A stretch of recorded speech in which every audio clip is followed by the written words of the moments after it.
When the first emperor was laid to rest, the legend says that he was the most powerful man on earth.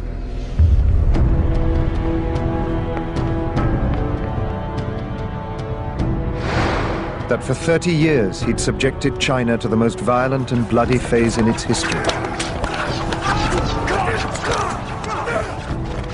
Yet he achieved the impossible. He unified a people. 10 times as many subjects as the pharaohs of Egypt, across an empire that would outlast Rome by 1,000 years. China was his, and he fortified it with the single largest structure on earth, the Great Wall. When the doors of his tomb were closed for the final time, the most fantastic part of that legend was born. The great ruler, it said, was sealed in a bronze model of his world, in the largest mausoleum on earth. Surrounded by rivers and seas of flowing mercury. And so the legend remained for over 2,000 years. Then in 1974, archaeologists found the Terracotta Army. It stunned the world. And the greatest archaeological find of the 20th century provided the first real substance to the legend.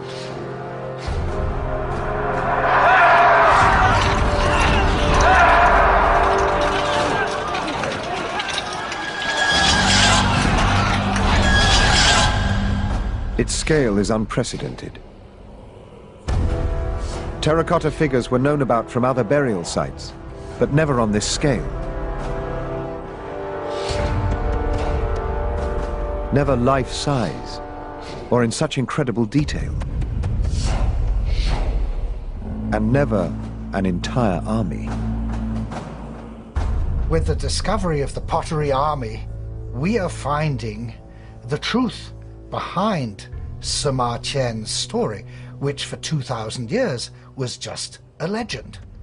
It's kind of like finding the real Camelot, except that it is, of course, 1,000, 10,000 times more interesting and more detailed and more fascinating. For 2,000 years, all that could be seen was a vast mound of earth, as big as the largest Egyptian pyramid.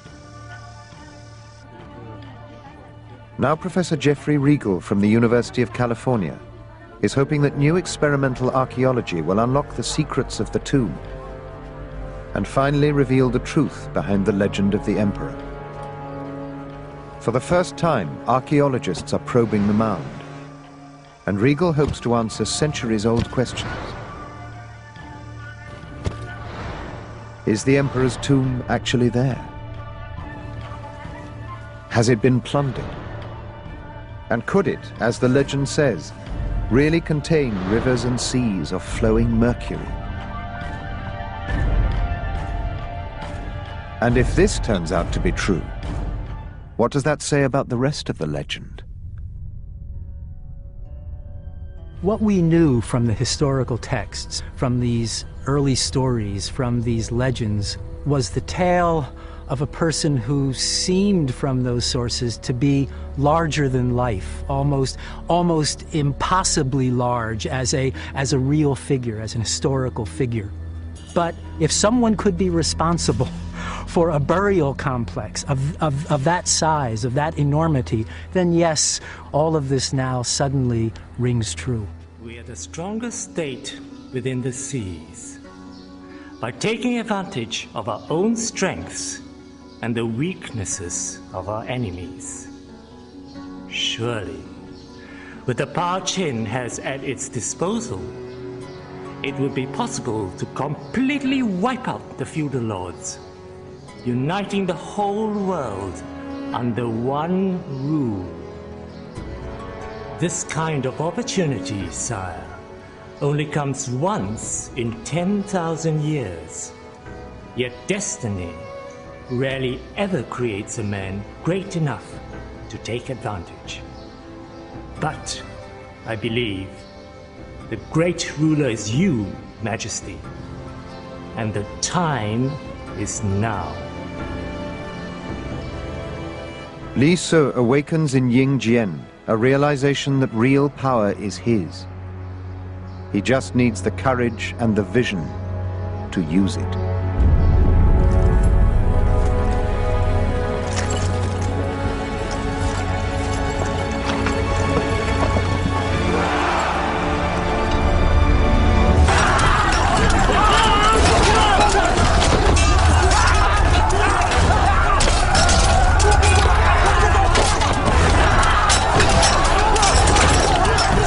A decade after ascending the throne, King Ying Jian fights for his life and for a dream to forge a new nation, China.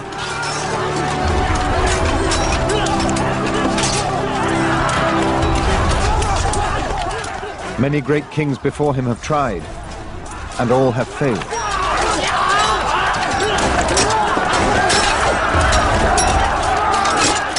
But this time will be different. Because Ying Jian is different.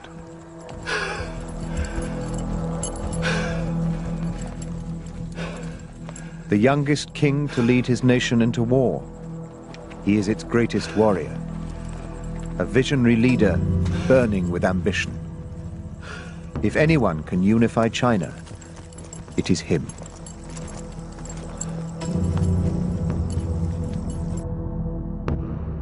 Ancient China is made up of 7 warring states.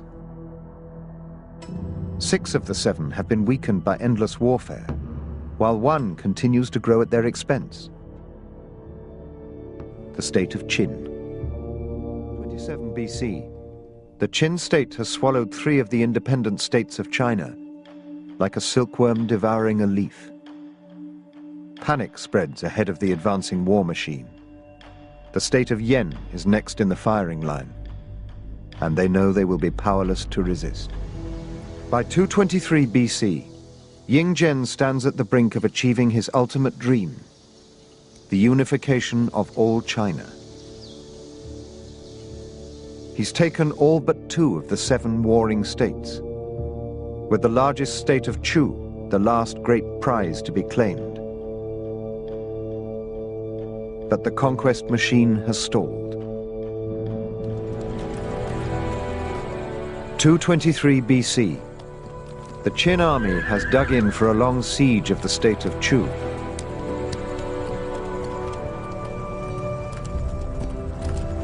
It prompts the Chu generals to reconsider their advanced position.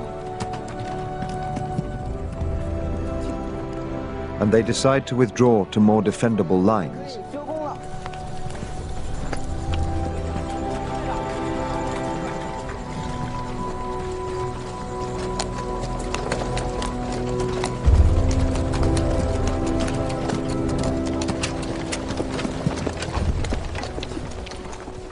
But the Qin encampment is an illusion.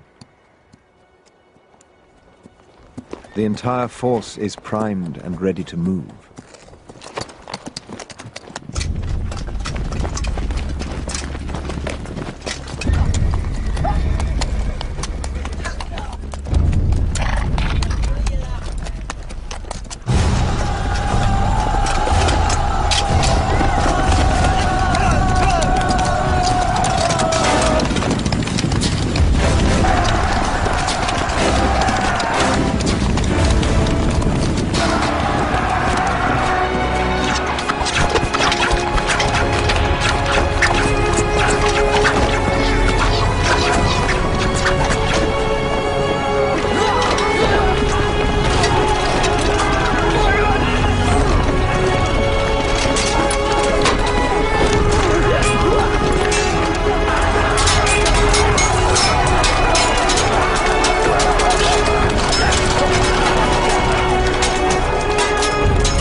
The last great obstacle to Ying Jian's imperial dream is finally crushed.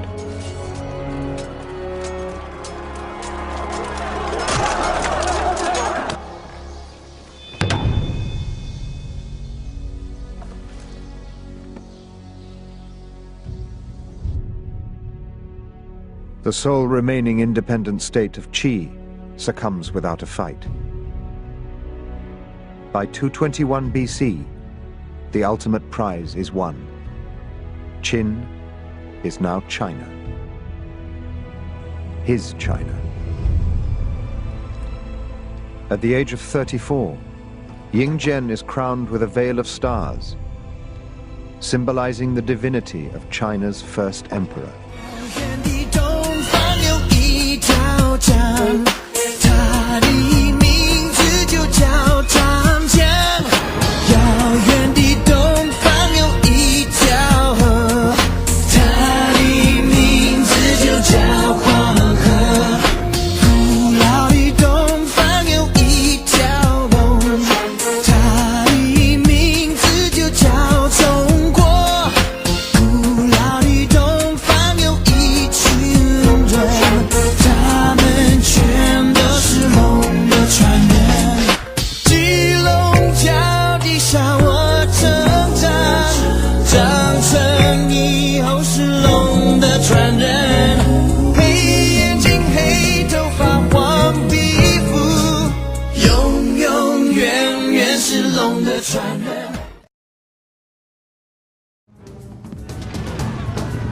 One of the greatest stories ever told.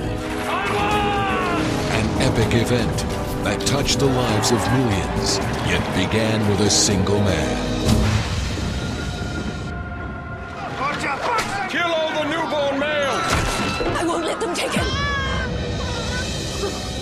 I shall call him Moses. You're a prince of Egypt. Your life was saved for a reason, Moses. I don't belong there. I don't belong anywhere.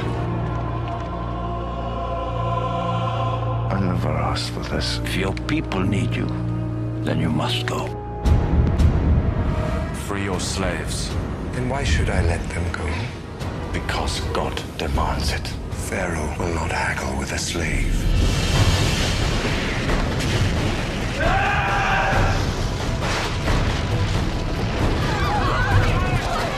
I'm willing to bargain. I am not.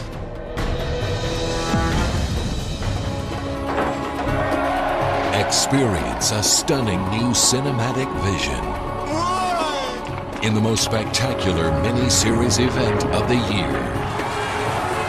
Duke Ray Scott. Because a man is born in slavery, that doesn't mean that he is a slave.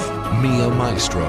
This is my flock. I can't abandon it. We'll stay with you. Naveen Andrews. If he told you to kill me, would you do it? Padma Lakshmi. You don't have to hide anymore. And Omar Sharif. Even one who walked out from the desert, like a man without a past. God sent me here to lead you out of here. We've been forbidden to strike back when someone attacked us. All that changes today.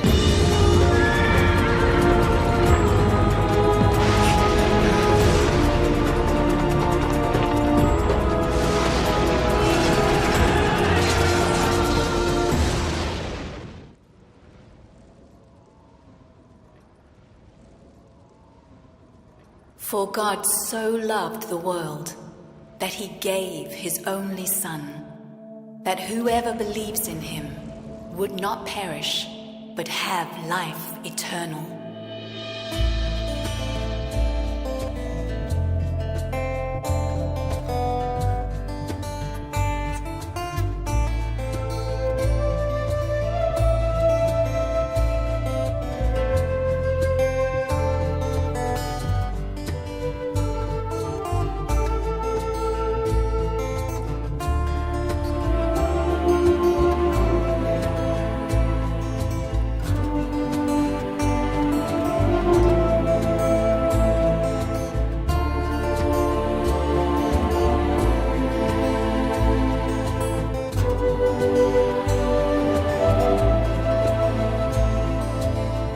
King of the Jews, the sign above you read, a crown of thorns was forced upon your head.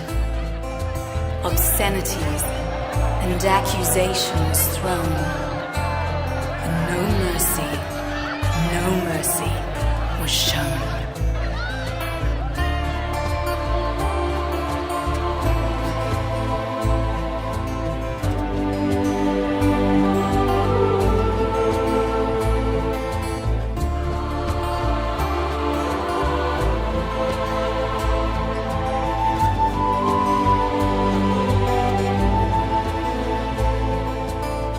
The sky rang out with the sound of hammer blows, while the soldiers, they cast their lots for your clothes, as the nails pierced your skin and grazed your bones.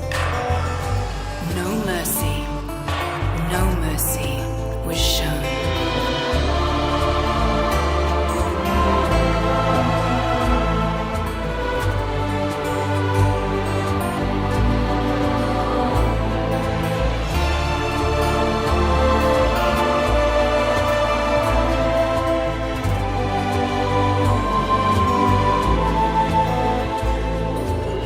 As the cross was lifted up and dropped in place, tears of agony rolled down your face. As you saw your persecutors from above, you looked down with forgiveness and with love. It is finished, you cried, and you yielded up your spirit, and you died.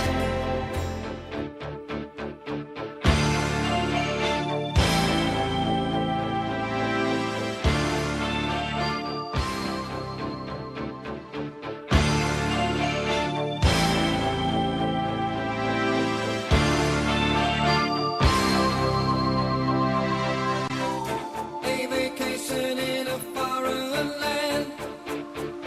Uncle Sam does the best he can. You're in the army now. Oh, you're in the army now. Now you remember what the draft man said. Nothing to do all day but stay